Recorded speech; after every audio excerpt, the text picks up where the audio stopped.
Okay, vi har om betydende cifre, og antallet af betydende cifre, det fortæller os, hvor præcis vores måling er.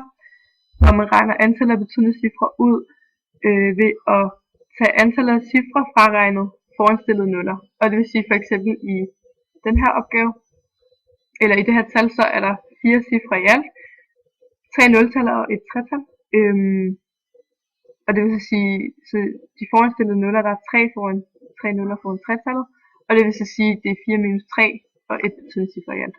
Og hernede, der er der 2 nuller foran de 4 cifre i alt, og så vil det så sige, at der er 2 betydende cifre. Yes. Og når man regner på beregninger med måldata med betydende cifre, så tager man altid den dårligst bestemte størrelse, eller det antal betydende cifre, som den dårligst bestemte størrelse har. Og så i udregningerne, der bruger man alle de opgivende cifre, og man afrunder først, når man har sit facit. Og så havde vi nogle opgaver, hvor vi skulle finde ud af antallet af betydelige cifre ved forskellige tal.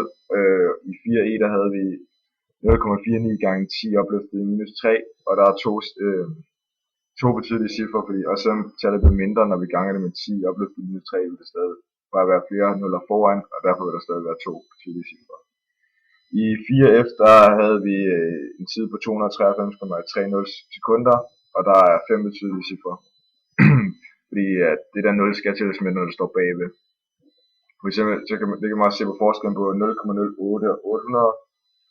I 800 er der 3 betydelige cifre, men i 0,08 er der kun 1 betydelig cifre.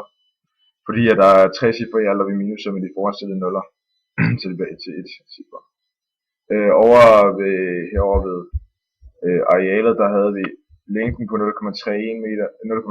meter og bredden på 0,743 meter, og der fik vi arealet beregnet på lommeregner til det her, men hvis man skriver facit, så skal man rigtig skrive det uden de to tretaller, der står bag, så det bliver kun 0,230, fordi at vi ganger to tal med 3 betydelige cifre, der skal svare os kun 3 betydelige cifre. Yes, det skal lige 5 minutter for